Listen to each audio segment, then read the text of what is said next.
Hey guys, how's it going? Welcome to this week's live stream. Thanks for all of you for tuning in last week. Always getting record numbers, which is awesome, and hopefully this week's will be useful as well.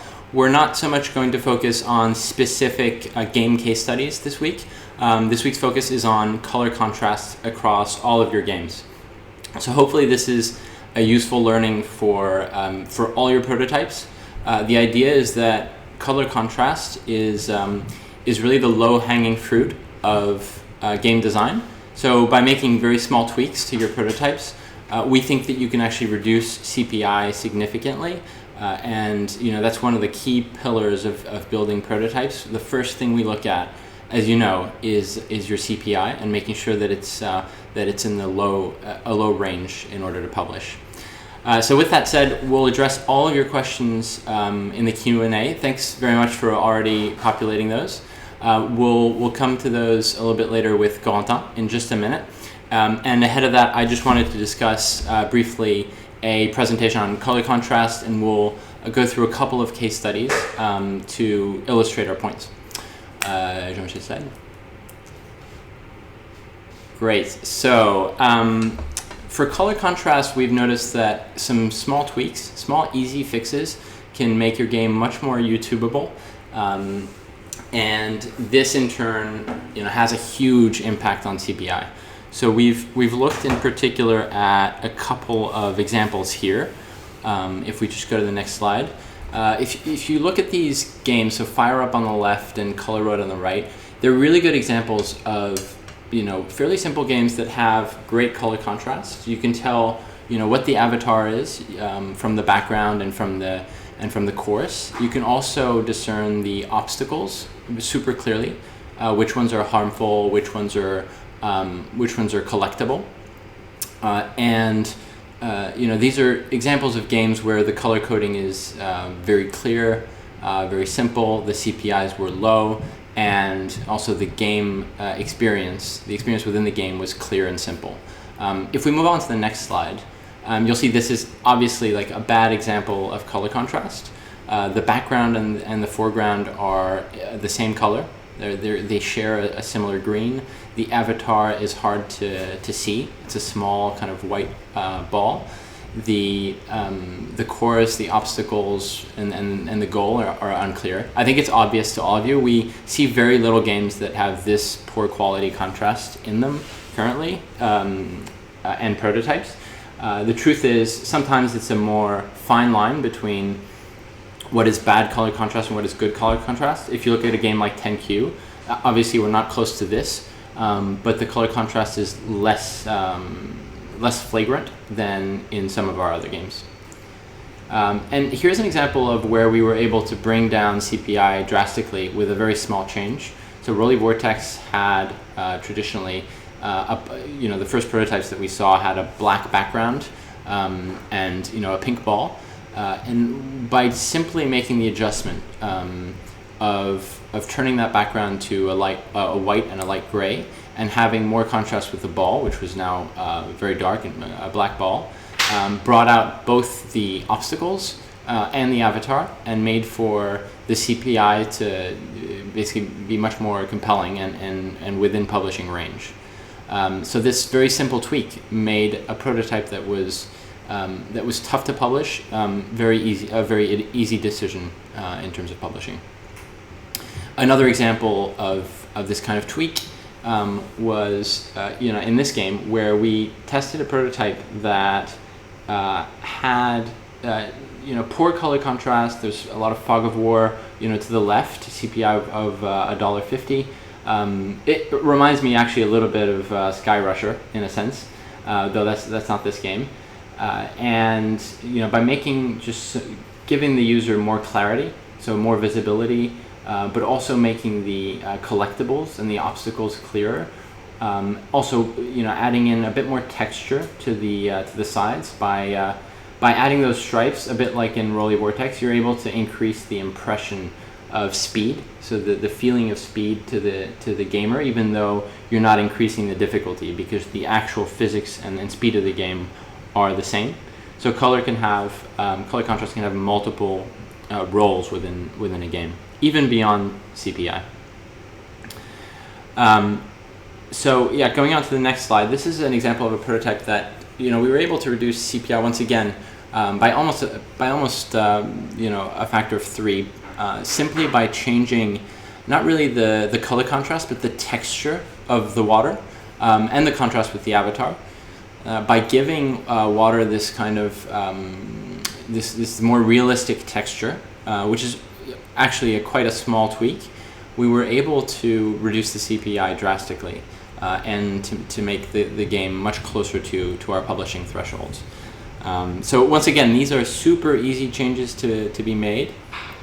You can make them across all of your games. If I'm taking an example of a game that we discussed last week at more length, Perfect Hit, on the left-hand side you can see was the game as we launched it. So with red balls that contrast well with the background, but are inherently they're inherently kind of a hostile color. Red doesn't seem like a positive color, and we noticed that by A/B testing it, you can tell on the right hand side, although the image is not great, that these green balls with the green ball collectibles that match it were a much more positive version of the game, even if we're looking at retention. So just purely based on retention, color contrast can have actually a really significant impact. We noticed a couple of percentage points, retention across day 1, day 2, day 3, higher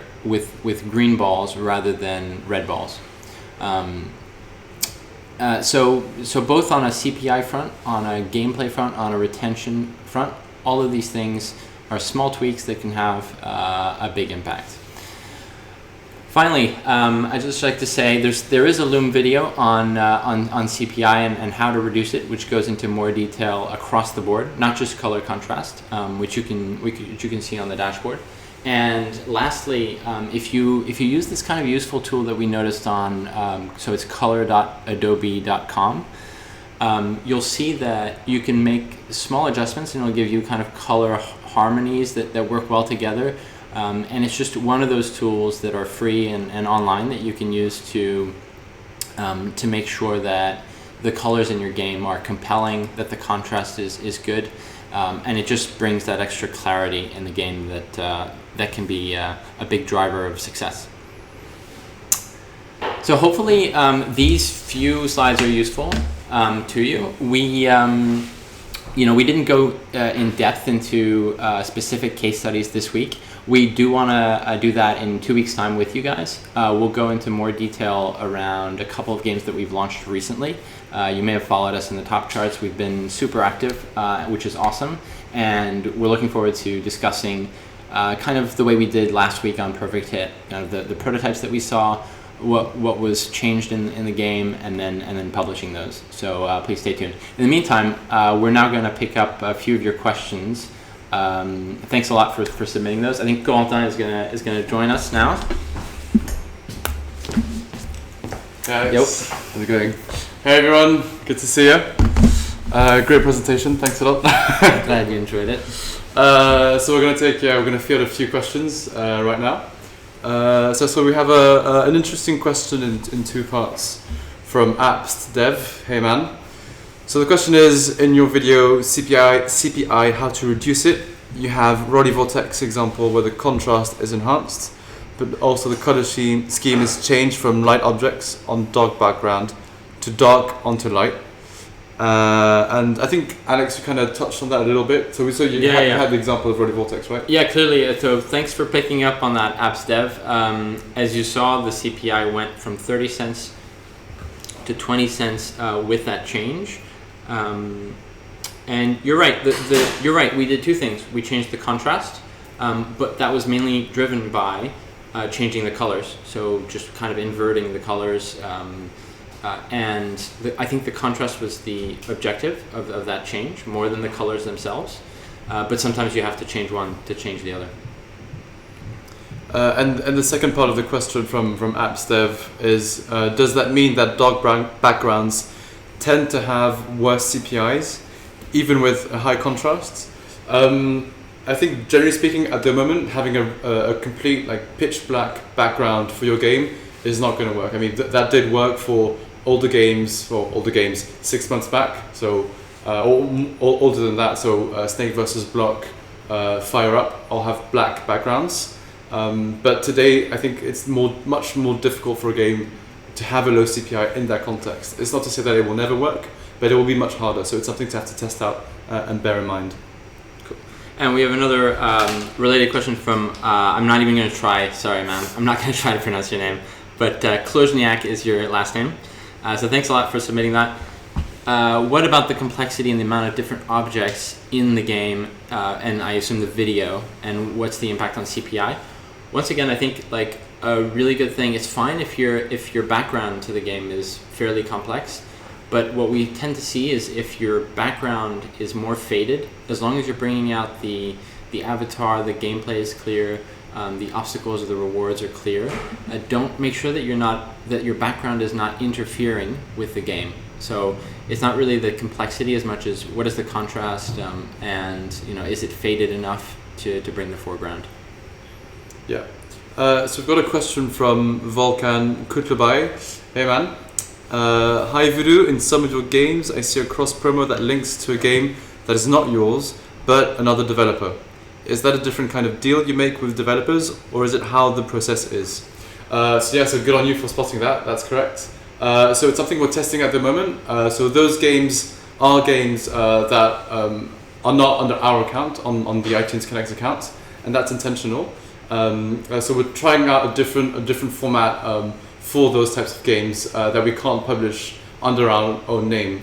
So it's something we're testing, and we'll see if it's something we'll maybe roll out for everyone else. So we'll see how it goes for now, and obviously we'll let you know if we decide to roll it out or not for everyone.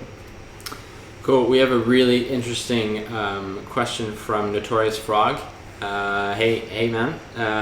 Are color schemes that attract women different from those that attract men? It's been a big topic at Voodoo.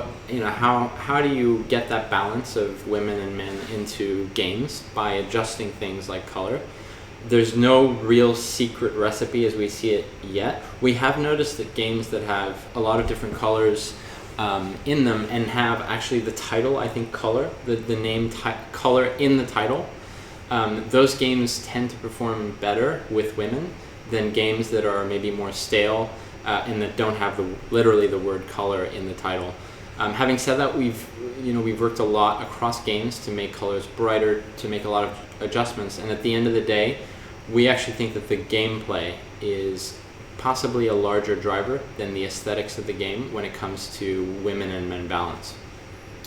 Yeah, exactly. You will have a gameplay that is more inclined towards female audiences. So something with a regular rhythm, soft, and not too dynamic and lots of explosions. So if you think of Baseball Boy, for example, or Will It Crush, the dynamics or the visuals of those games is quite intense. And I mean, statistically, we had very, very few women on those games.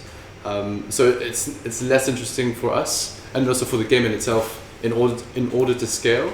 simply because you want to reach that 60-40, if not 50-50 balance between male and female users, so that if you have a low CPI and an even balance between male and female, it'll be much easier and cheaper to scale the game and acquire both men and women in your game. So yeah, we've got a video, I think, on that on the dashboard. We will soon have one. Or one of our previous live streams dealt with what ideally how to make games that are female friendly. So definitely check it out. There's quite a bit of information out there on that topic. Do you have other questions? Let's see. So I mean, one more technical question: is iterating a prototype with new colors any good? That really depends. So we encourage you to iterate only if you're at around 40% day 1, 10% day 7, and kind of above 100 users per day during the campaign in GA. If you're in that ballpark and you think that color will have a massive impact, then maybe worth revisiting the game. If not, then it's probably worth holding off for now. There's a question from JM Leonard. Hey, I've seen the name before. I guess he's quite regular to live streams. Thanks again for joining.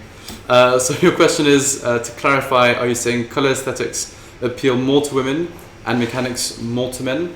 No, that's not quite it. There are certain mechanics that are quite violent, and take that with a pinch of salt. There are violent mechanics, so Baseball Boy or Will It Crush.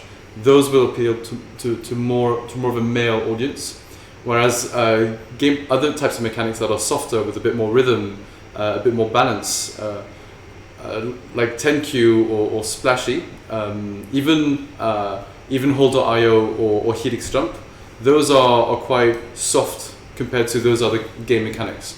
So think in terms of what type of mechanic you're offering, right? So something that's quite brutal, impactful, compared to something that's more soft and cuddly almost, or something quite relaxing, will appeal to more of a female audience.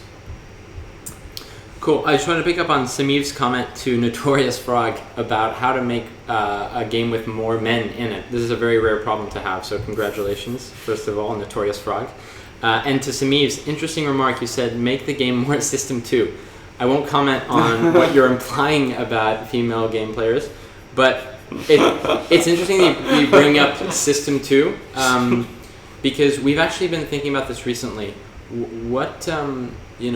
We're looking at the top charts and we've noticed a couple of puzzle games that have been successful, what we traditionally have called puzzle games, and that which we now are looking to.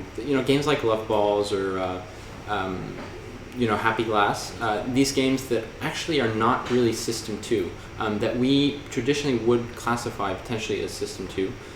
We think that that's definitely a trend that has been recent. So these kind of puzzle games that are System 1. So System 1 puzzle games are definitely something that has had more focus, has had some success, and that we would encourage. And I'd say that the gender split is likely pretty even on those types of games. Yeah, exactly. Very, very likely to be even.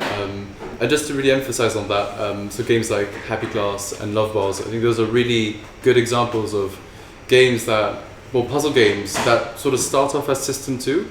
So when you play them for the very first time, you kind of have to think twice. You have to take maybe 10, 15, 20 seconds to really understand the rules and the mechanics of the game. But once you're past that initial onboarding phase and you understand what's going on, the game goes from System 2 to a System 1, where the player is essentially in a state of flow and they understand what's going on and they don't have to use as much mentality to understand the game physics. So that's something that's really interesting, I think can be and definitely should be explored. Cool. Awesome. Having said that, how many do you want to take another question? Or? One last question? Sure. Questions. So let's see. Yeah, I'll take that one. Hardbox Games. Thanks a lot. Salut Charles, if it's you. Pastel colors, I was actually going to bring it up. So if you look at a game like Helix Jump or 10Q, exactly, those games have pastel colors. We know that they're working well with women. I'm pretty sure, especially in Helix, we A/B tested different colors, different backgrounds. What you see on your phone right now is the best in terms of CPI and in terms of retention. So that's what's attracting the most men and women. So it's likely that that light pastel colors work better with I think especially with women, but they also work with men. So we have encouraged that in prototypes. Yeah. Pastel colors will really increase your chances of reaching that difficult 50-50, 60-40 ratio. I mean, someone else in the street during this live chat had 75% women. That's super rare. I don't know how you did it. I haven't seen your game, but you're one of the oddities out there, and it's very difficult to go beyond 50% women. Yeah. Most of the times, the games we see have 90% male users, and we a lot of the time we have to really encourage and help studios acquire more female users, because again, it helps a lot during the scaling of the game when we do launch it. Yeah. Cool. With that said, I think so. In a couple, we won't have a live stream next week, but in 2 weeks' time, we'll have a